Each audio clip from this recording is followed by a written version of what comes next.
Hello students, exercise 2.1. Two charges 5 10 raised to minus 8 coulomb and minus 3 10 raised to minus 8 coulomb are located 16 centimeter apart. At what points on the line joining the two charges is electric potential is zero? Take potential at infinite to be zero. Remember guys, हमने extra dose chapter 1 के extra dose में ऐसे numericals लिए थे जहां पे electric field zero मांगी थी। उसमें एक कंडीशन थी कि अगर दोनों चार्ज लाइक चार्जेस है तो बीच में होगी, अनलाइक हो तो बाहर होती है स्मॉल चार्ज के पास में। लेकिन जब बात पोटेंशियल की आती है तो पोटेंशियल में आपको दोनों जगह फाइंड करना पड़ता है, अंदर और बाहर। इसलिए मैं ये दो पार्ट में डिवाइड करता हूँ। ठीक है, सबसे पहले हम लोग फाइंड करेंगे इनसाइड और उसके बाद आउटसाइड। क्लियर? अगर बात इनसाइड की करते हैं तो यहां पे मैंने दो चार्जेस लिए हैं, that's Q1 and other is Q2. Okay, suppose the point is P where potential V is equals to 0. Distance from the Q1, the P point is at X distance. Q1 से P का distance X है। Q1 और Q2 का distance होता है कुछ 16 centimetre. Okay, तो ये डिस्टेंस कितना होगा?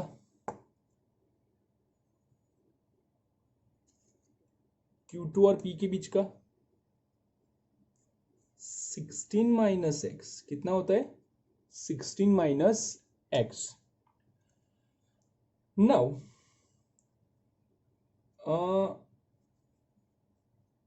एट पॉइंट P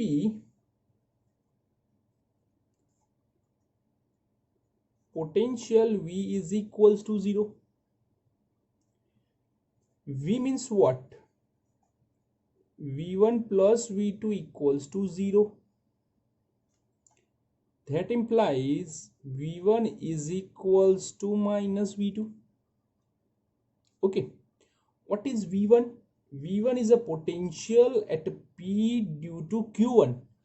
V1 क्या है? P का पोटेंशियल Q1 के कारण वो होता है 1/4 pi epsilon not Q1 divide by distance Q1 और P के बीच का जो कि X है, minus 1/4 pi epsilon not Q2 16 minus x, जिसमें से 1/4 pi epsilon 1/4 pi epsilon cancelled हो जाएंगे। तो फिर हमें क्या मिलेगा कि हमारे Q1 की वैल्यू जो है वो है 5 10 raise to minus 8 by X minus 3 10 raise to minus 8 divide by 16 minus X. 10 raise to minus 8 10 raise to minus 8 cancelled. Now cross multiply 5 into 16 80 minus 5x is equals to minus plus 3 और x multiply with this 3, it's a 3x. 5 को transfer करो, 80 is equals to 8x, that implies x is equals to 10 centimetre. Okay, अब ऐसा नहीं होता है कि ये फाइनल आंसर है आपका। आपको ये भी समझना है कि आपने x कहाँ से लिया था, वो था Q1। तो आप लिख सकते हो this distance from the 5 10 raise to minus 8 coulomb charge. Okay, अब एक काम करो, यहाँ पे आप 10 रख दो, 16 माइनस 10 6। तो the distance from -3 10 raise to minus 8 coulomb charge is 6 centimetre.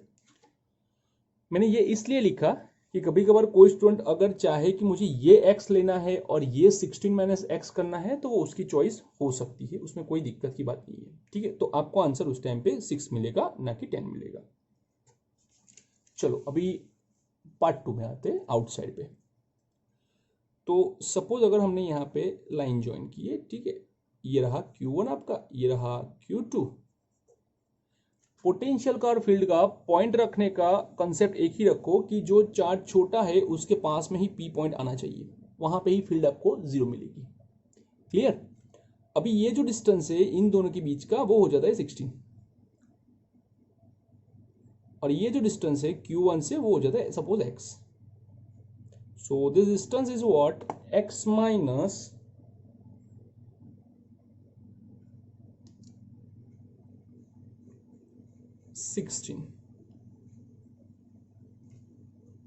x minus 16। So same concept ये रखो एट पॉइंट, एक काम करो कुछ नया ले लो, P डैश ले लो, ठीक है। At point P dash V1 is equals to minus V2 according to this concept. Therefore 1 upon 4 pi epsilon naught Q1 by x minus 1 upon 4 pi epsilon naught Q2 by x minus 16 cancelled. Q1 is what? Q1 is 5 10 raised to minus 8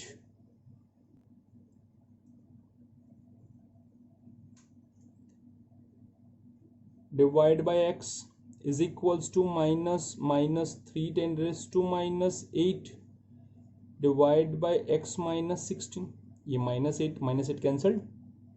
चलो cross multiply करो, तो ये आपका 5 है, 5 into x 5x, 16 5 ज़ा 80, minus minus plus 3x, 3x को इस तरफ लाओ, 80 को उस तरफ जाने दो।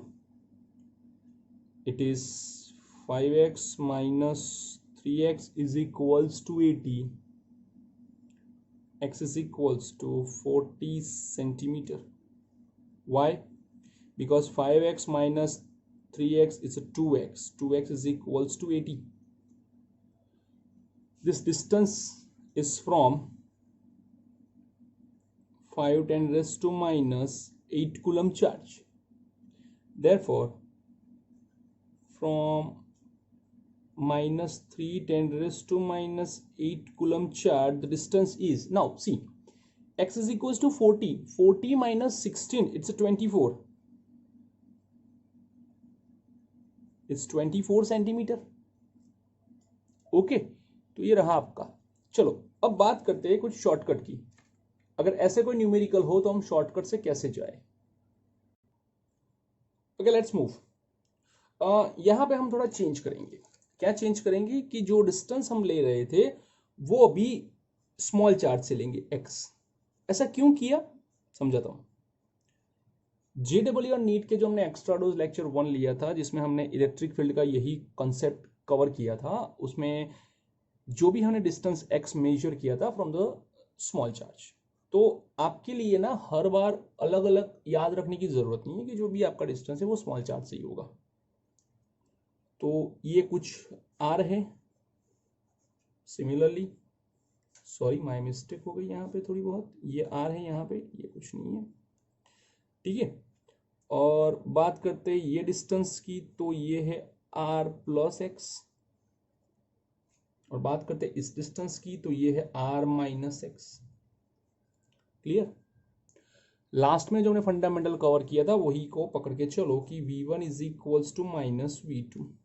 Similarly, v1 is equals to minus v2. v1 is what? q1 minus q2. q1 is what? So q1 के बारे में अगर बात करने जाए हम लोग कि q1 क्या है, तो ये चार्ज है, वहां से p का डिस्टेंस कितना है r माइनस एक्स। q2 क्या है? चार्ज है, डिस्टेंस क्या है x से, ठीक है। क्रॉस मल्टीप्लाई करो तो q1 x q2 r minus minus plus q2 x। q2 को इस तरफ लेके आओ, q1 minus q2 common, x common, q2 से डिवाइड करो, Q1 by Q2 minus 1 into x r। Okay, अभी r को सब्जेक्ट बनाओ, divide by Q1 by Q2 minus 1। ठीक है, माइनस अंदर भेज दो, 1 माइनस Q1 by Q2। तो ये रहा आपका शॉर्टकट। ठीक है, दोनों में से कोई भी यूज कर सकते हो। याद रखना, यहाँ पे मैंने Q1 और Q2 दोनों को पॉजिटिव कंसिडर किया है। सपोज आप अगर अनलाइक चार्जेस हो, जैसे कि अभी क्वेश्चन में है, तो वहाँ पे -3 जो है वो आपको यहाँ पे नेगेटिव प्लेस करना है। ठीक है, तो नेगेटिव प्लेस करते ही यहाँ पे प्लस हो जाएगा, जो हमारा रेगुलर कंसेप्ट के बिटवीन होता है, तो नीचे प्लस होता है। क्लियर? सिमिलरली यहाँ पे अगर देखो तो Q1 Q2। ओके, अगर Q1 की बात करो तो डिस्टेंस कितना आता है बेटा? तो डिस्टेंस आता है Q1 से P का डिस्टेंस r प्लस एक्स होता है, Q2 से P डैश का डिस्टेंस कुछ x होता है, क्रॉस मल्टीप्लाई करो, it's Q1x minus Q2r minus Q2x। Okay, now Q2 से डिवाइड करो, माइनस आर माइनस एक्स। तो एक काम करो, x को इस तरफ लेके आओ, Q1 by Q2 plus 1, x common ले लो, तो x is equals to, so minus, okay minus, ठीक है, चलो no problem. x is equals to minus R divide by 1 plus Q1 by Q2। Okay, आपको x फाइंड करना है। यहाँ पे भी सिमिलरली आपको x फाइंड करना है। हमने r को सब्जेक्ट बना दिया, तो हम क्या करते हैं कि x को सब्जेक्ट बना देते हैं कि x is equals to what, तो x हो जाएगा हमारा, हाँ ये ओके, ये रॉन्ग ही है पूरा, ये नीचे लेके आओ, minus R divide by Q1 by Q2 minus 1, R divide by 1 minus Q1 by Q2। Okay, ये है हमारा शॉर्टकट फॉर्मूला कि हम लोग इस फॉर्मूला का यूज करके कुछ भी न्यूमेरिकल पे आंसर ला सकते हैं। ठीक है, लिख लो, पर्टिकुलरली आप जो भी लिखना चाहो एक बार पोज करो, बैक करो और लिख लो। Hello students, exercise 2.2, a regular hexagon of side 10 centimeter has a charge 5 microcoulomb at each of its vertices. Calculate the potential at the center of the hexagon here. Okay, hexagon करने से पहले मैं आपको कुछ वैल्यूज दिखाता हूँ कि exactly hexagon में होता क्या है और कैसे होता है। कुछ ब्राइट स्टूडेंट्स हैं, उनको पता है कि हेक्सागन के किसी भी सेंटर से, किसी भी वर्टाइस से लेके सेंटर का डिस्टेंस एक साइड जितना ही होता है। लेकिन जो स्टूडेंट्स जिनको मैथ्स में थोड़ा इंटरेस्ट बहुत कम है, जिसका मैथ्स का नॉलेज थोड़ा कम है, उनके लिए ये मैं कंसेप्ट क्लियर कर देता हूँ कि कैसे ऐसा होता है। ठीक है, हाँ, अब देखो कि यहाँ पे अगर हेक्सागन की बात की जाए तो ये एक लाइन जा रही है हेक्सागन की, ठीक है, और अचानक से सडनली यहाँ पे बैंड मिलता है। So the angle between them is 60 degree. अब 60 कैसे होता है? तो हेक्सागन के अंदर कितने एंगल्स होते हैं? 6 एंगल, और हेक्सागन मतलब कंप्लीट एक साइकिल कंप्लीट करता है, तो 360 by 6 is a 60 degree each angle. अभी आप इसको पीछे लेके आओ, ठीक है, तो ये ऑपोजिट एंगल्स बन जाएंगे, तो ये हो जाएगा आपका 60। क्लियर? अभी आप लाइन एंगल के बारे में सोचो, तो ये आपका पूरा लाइन एंगल बन रहा है, तो ये जो एंगल बनेगा ये इतना, दैट इज 120 डिग्री। ओके, कितना बनता है? 120 डिग्री। तो पता है भाई ऑपोजिट एंगल भी 120 होगा, हो गया अंदर का एंगल भी 120। अभी वर्टाइसिस से अगर हम सेंटर पे जाते हैं तो वो एंगल हाफ कट होता है। कितना कट होता है? Half cut. तो ये हो गया उसका 60 डिग्री। क्लियर? तो एक साइड से ऐसा होता है तो दूसरी साइड से भी आपको सेम कंसेप्ट मिलेगा 60 डिग्री। ट्रायंगल का रूल पता है, ये ट्रायंगल बना,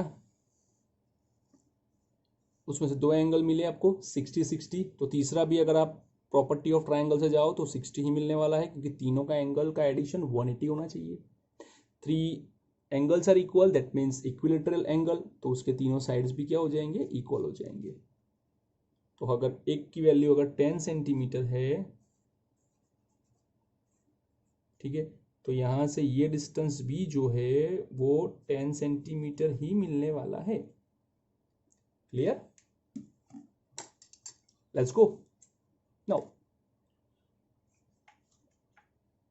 यहाँ पे आपके पास ए बी सी डी ई और एफ कुल 6 वर्टाइसेस आपके पास है, और आपके सेंटर पे आपको उसको 0 करना है। क्लियर? तो आप लिख सकते हो कि here charges on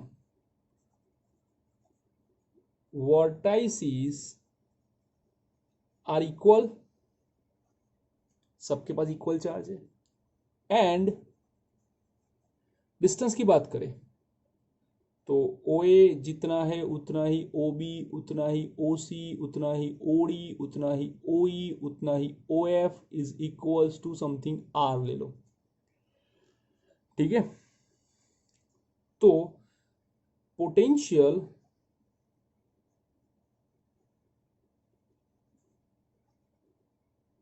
due to all charges are v1 equals to v2 equals to v3 equals to A B C ले लो, एक काम करो ए बी सी डी ई और एफ। तो आपका जो पोटेंशियल है कि potential at the center O is sum of the all potential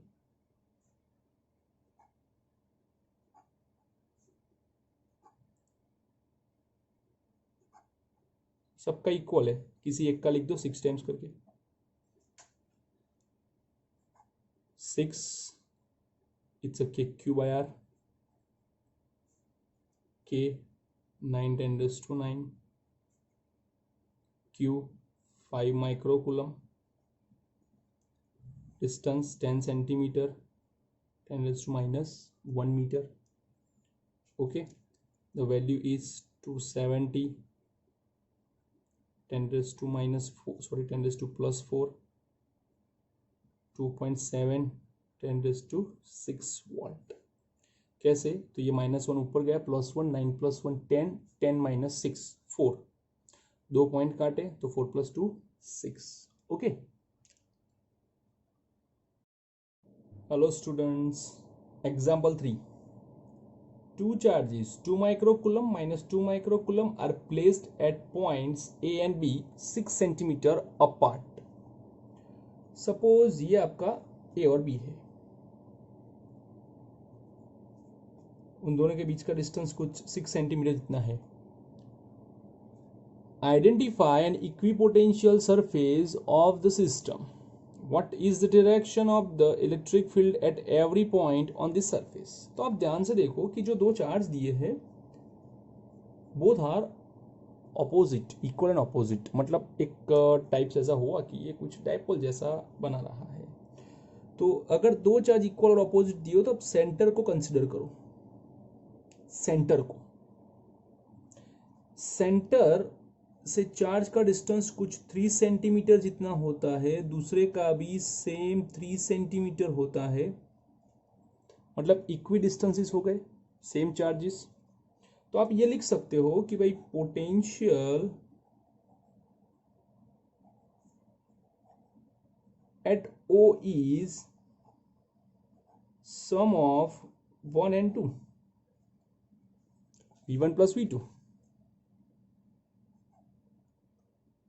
it's 1/4 pi epsilon naught q1 by 3 centimetre. दूसरा नेगेटिव चार्ज है तो माइनस ले लो,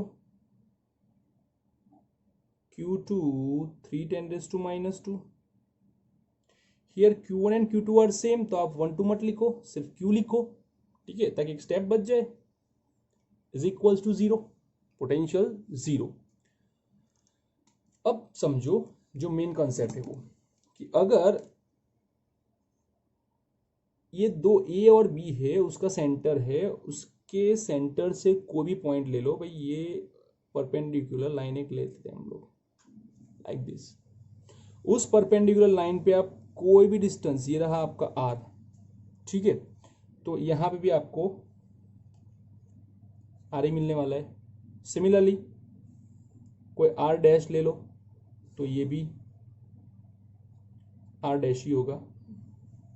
ओके, तो ये इस लाइन पे आप कोई भी पॉइंट पकड़ के चलोगे तो a और b से उसका डिस्टेंस क्या होगा, इक्वल होगा। क्या होगा, इक्वल होगा। तो equal distance, equal charges, potential always zero on this line. तो ये जो लाइन है वो y एक्सिस सपोज कंसिडर करते हैं, इसे हम लोग x एक्सिस कंसिडर करते हैं जिसपे चार्ज रखे हमने। तो ये जो है वो y एक्सिस, x और y perpendicular to each other, ये पता है हमें, x परपेंडिकुलर टू y। तो क्या ये नहीं हो सकता x perpendicular to z? Yes of course. तो आपको z एक्सिस पे भी ये जीरो मिलने वाला है। तो अभी आप क्या करोगे कि एक प्लेन ले लोगे, ऐसा ऐसा कोई प्लेन ले लो, ठीक है। मैं दिखाता हूं कैसे, जिसकी एक जो लाइन है वो y एक्स है और जो दूसरी लाइन है वो z एक्स है। तो यहां पे आपको identify N equipotential surface of the system. तो yes, we get equipotential surface on normal plane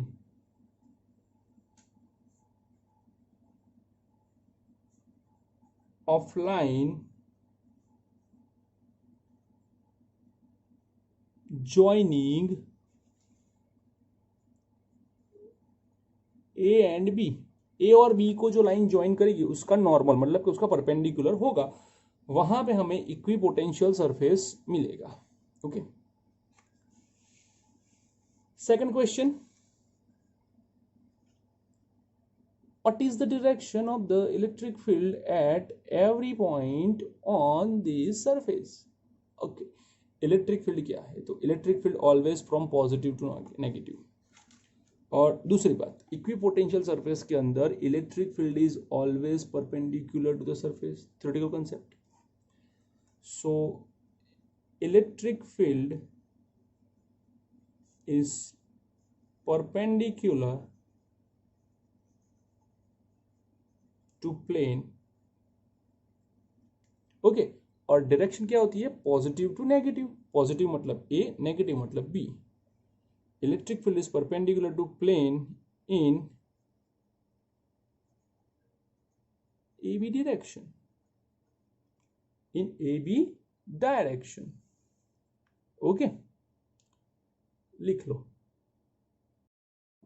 hello students, exercise 2.4, a spherical conductor of radius 12 centimeter has a charge of 1.6 × 10⁻⁷ coulomb distributed uniformly on its surface. What is electric field? And second, inside the sphere, second, outside the sphere, just outside, and C, at a point 18 centimeter from the center of the sphere. Okay, so let's start with the theory concept. A,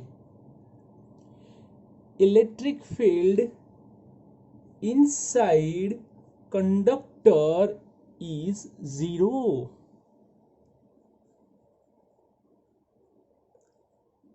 Inside conductor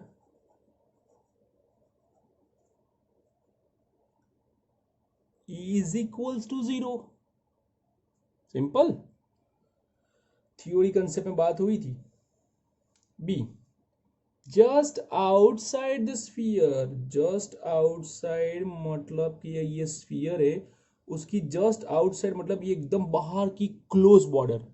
तो close border के लिए ये जो distance है वो हम 12 centimetre ही लेंगे। कितना लेंगे? 12 centimetre, that's are.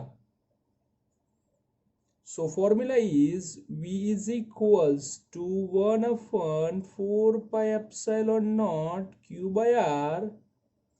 1 upon 4 pi epsilon naught, it's K Q by R. K, it's a 9 10 raised to 9.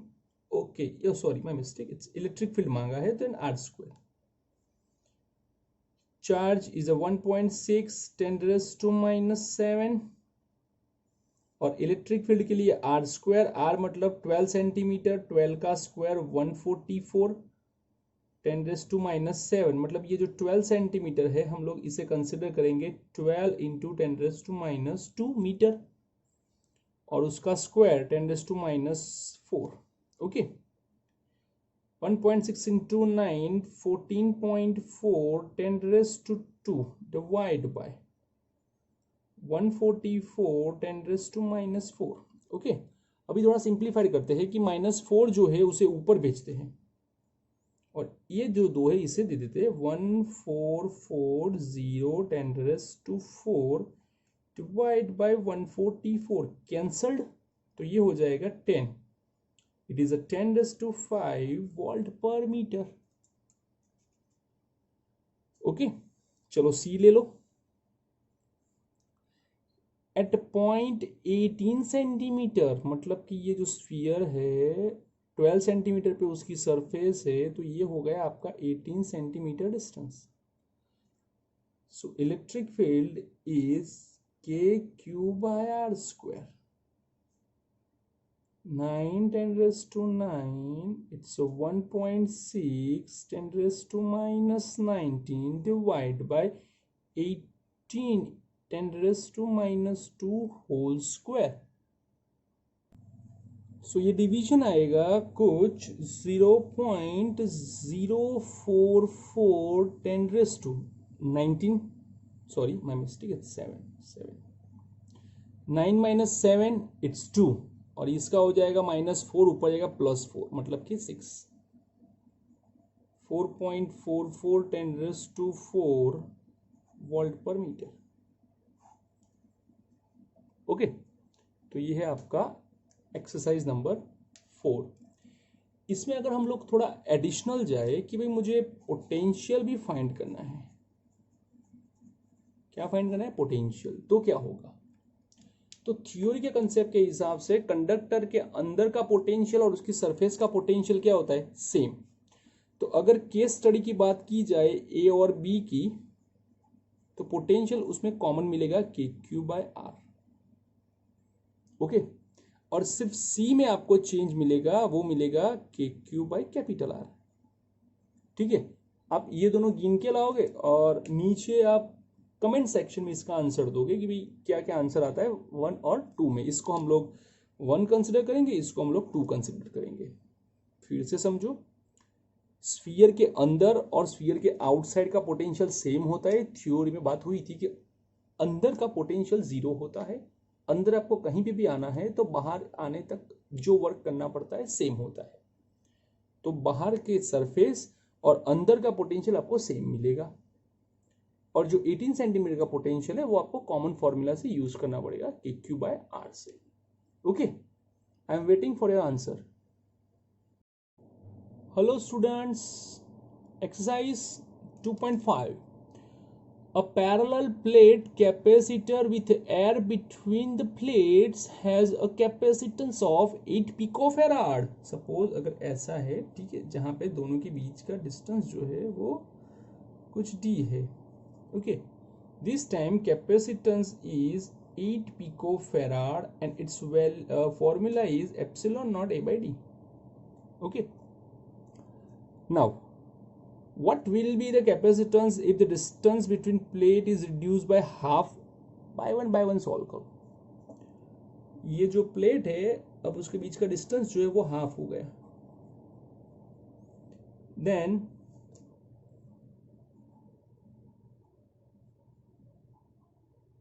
capacitance of this new capacitor is C dash epsilon naught A D by two, two को ऊपर भेजो, two epsilon naught A by D, C dash, it's 2c and the value of c is given 8, that means 16 picofarad. Now, and the space between them is filled with the substance of dielectric constant 3. अब आपकी जो space है, जो बीच की space है, उसे हमने भर दी है कुछ डाइलेक्ट्रिक सब्सटेंस से। मतलब आपको डिस्टेंस चेंज नहीं करना है, डिस्टेंस आपको सेम रखना है। ये रख दिया हमने, और ये जो डिस्टेंस है वो आपका semi fix T by two. ठीक है, तो हमने क्या किया, जो डाइलेक्ट्रिक स्लैब है वो इस कैपेसिटर में इंट्रोड्यूस किया। तो capacitance after introducing dielectric is,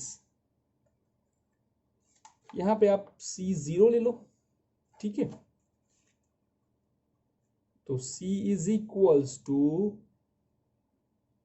C dash into K, C dash into K. तो what is the C dash? It's 16 and what is the K? 6। Dielectric constant is 6, तो it is 96 picofarad. Okay, 96 picofarad. Very easy numerical. Thank you. Hello students. Exercise 2.6. 3 capacitors, each of capacitance 9 picofarad, are connected in series. What is the total capacitance of the combination? Okay, let's see. एक, दो और ये 3 capacitor. ठीक है, and they are connected with 120 volt of battery, 120 volt of battery. Okay, this is C1, it's C2, it's C3। Now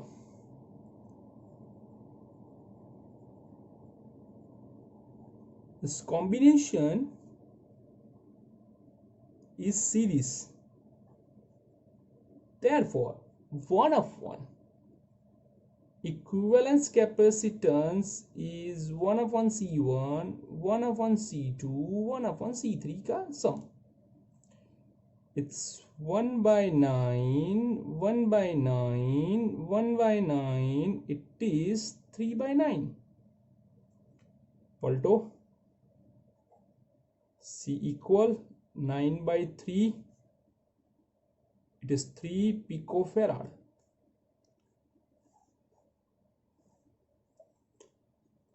Okay, now second part, what is the potential difference across each capacitor if the combination is connected to 120 volt? अभी series में है तो theory के concept के हिसाब से यहाँ पे पोटेंशियल आपको अलग अलग मिलेगा। ठीक है, बट आपको एक चीज कॉमन मिलती है कि यहां से जो Q निकलता है ना, ये Q, वो यहां से होके पहले इसमें आता है Q, फिर वो Q इसमें आता है, और फिर वो Q इसमें आता है, और वापस यहाँ पे आ जाता है। मतलब जो तीनों में ट्रैवल करता है चार्ज, वो चार्ज सेम होता है। ठीक है, तो अब B की बात करोगे तो टोटल चार्ज जितना निकलेगा उतना ही 1 में जाएगा, उतना ही 2 में जाएगा, उतना ही 3 में जाएगा। Q it's C1V1, C2V2, C3V3। Okay, तो सबसे पहले काम करो, इसको कंपेयर करो। तो टोटल चार्ज जो है, अभी पोटेंशियल का हमें काम करना है। Now Q equals to C1V1, Q is equals to C2V2, Q is equals to C3V3। Q is equals to what? CV, C1V1, CV C2 V2 CV C3 V3. Okay, so V1 is equals to CV by C1. C is what? 3 picofarad. V is 120. It's 9. 3. It is 40. V1 is a 40 picofarad. Similarly, CV by C2 value सबकी same है. Sorry, not picofarad, volt. Similarly, V3 CV by C3 similarly 40 volt. तो आपका potential सबका same मिलेगा. ठीक है, ये थोड़ी लॉन्ग प्रोसीजर है, मैं इसको शॉर्ट करता हूं. थ्योरी में हमने डिराइव करके रखा है कि इफ 3 कैपेसिटर्स और if n capacitors are equal and they are in series, so C equal, it's a value of any one divided by number of capacitor. How many capacitors? 3. What is the value of each? 9. It is 3 picofarad. Okay, आ गया answer ऊपर वाला. Potential की बात करते हैं कि 120 potential equally 3 part में divide होता है, तो कितना होगा? 40 वोल्ट, 40 वोल्ट और 40 वोल्ट. ये आपको एमसीक्यू के लिए याद रखना है. ठीक है, आप न्यूमेरिकल में डायरेक्टली अप्लाई नहीं कर सकते कि 120 वोल्ट है, तीनों कैपेसिटर अगर सेम है तो पोटेंशियल भी सेम डिस्ट्रीब्यूट होगा. तो 120 divide by 3 it's 40, 40 and 40. Okay,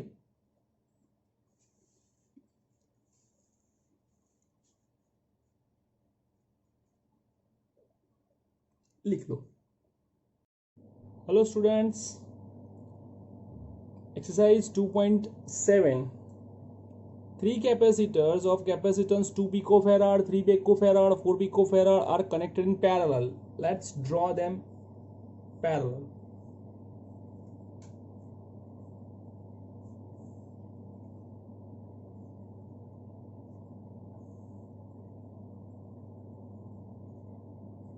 Okay, connected with them battery. Now, what is total capacitance of the combination? C1, C2, C3. Okay, तो टोटल कैपेसिटेंस जो है पैरेलल है. So combination is parallel, therefore only summation. Sum is 2 plus 3 plus 4 is equals to 9 picofarad. Okay, now determine the charge on each capacitor of if the combination is connected to 100 volt. So first of all, find out total charge. Okay, total charge Q is equals to CV.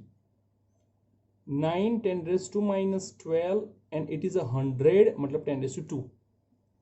So the value is 9 10 raised to minus 10 coulomb charge. Here potential is common. Potential is common. So total potential V is divided into V1 is equals to V2 is equals to V3. And total potential is 120 volt, sorry 100 volt. So 100 is equals to Q1 by C1 is equals to Q2 by C2 is equals to Q3 by C3. Okay, now 100 C1 multiply with 100, so Q1 is equals to 100 C1. Similarly, Q2 is equals to 100 C2. Similarly, Q3 is equals to 100 C3. 100 मतलब 10 raised to 2. C1 is a 2 pico. So it's 2 10 raised to minus 10 coulomb. Similarly, 100 10 raised to 2 3 pico.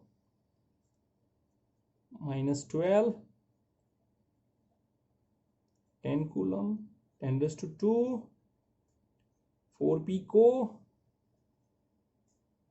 4 10⁻10 coulomb charge. Okay हो गया. 4 + 3 7 + 2 9 coulomb total charge. Okay अब ये भी कर सकते हो. तो ये आपका अभी हो गया नॉट कंपल्सरी, ये भी नहीं है. अगर कोई बच्चा करना चाहे तो भी कर सकता है, कोई ऐसी बात नहीं है. Q = Q1 + Q2 + Q3 करके what ever you like. Okay तो ये है आपका 2.7. Hello students, exercise 2.8. In a parallel plate capacitor with air between the plates, each plate has an area 6 × 10⁻³ meters square and the distance between the plate is 3 mm. Calculate the capacitance of the capacitor. तो चलो सबसे पहले यही करते हैं भाई. ये हमारा कैपेसिटर है, जो डिस्टेंस है वो 3 मिलीमीटर पे दिया है. तो capacitance C = ε0 A/d. Epsilon 8.85 10⁻12, area 6 10⁻3, distance 3 मिली 10⁻3. ये कैंसल्ड, ये भी कैंसल्ड, ये दो. 17.7 10⁻12 which nearly equals to 18. 12 farad, 18 picofarad. Next, if this capacitor is connected to 100-volt supply, what is the charge on the capacitor? If capacitor is connected to 100-volt supply, its charge Q = CV. C is what? 18 10⁻12. V is what? 100-volt 10⁻2. It's 18 10⁻10 coulomb charge are developed on the each plate of capacitor. Okay ये हमारा 2.8 है. हम 2.9 को भी साथ में ही consider करते हैं, क्योंकि उसमें भी आपको बोला है कि 2.8 से होके आपको जाना है. ठीक है, तो ये रहा आपका 2.9. What would happen if in the capacitor given in exercise 2.8 a 3 mm thickness mica sheet direct constant 6 were inserted between the plates while voltage supply remains connected and after supply. मतलब यहां पे मुझे दो पार्ट में जाना है. Okay तो सबसे पहला जो पार्ट होगा कि भाई ए पार्ट क्या है, सप्लाई आपका कनेक्टेड है, और दूसरा पार्ट क्या है आपका कि सप्लाई आपका रिमूव हो चुका है. Okay when supply is connected, okay means when battery is connected, its potential is similar to battery.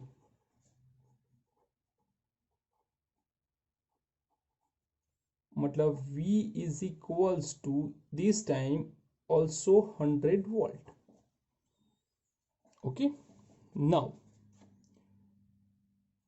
after introducing mica sheet, capacitance is Kc0 6. आगे के पार्ट में कैपेसिटेंस कितना था 18 picofarad. 108 picofarad capacitance, it's a new capacitance. Okay और जो charge है वो Q = CV के अकॉर्डिंग मिलेगा आपको. 108 10 raised to minus 12, 100 10 raised to 2, 1.08 10 raised to ये 2 और ये 2 4 -8 कूलम। तो जब बैटरी कनेक्टेड होती है तो जो पोटेंशियल होता है वो रिमेन्स कांस्टेंट रहता है और चार्ज चेंज हो जाता है, क्योंकि जैसे ही हमने माइका इंट्रोड्यूस किया कैपेसिटेंस चेंज हो गया, ठीक है, तो चार्ज वहां पे और आ जाएगा।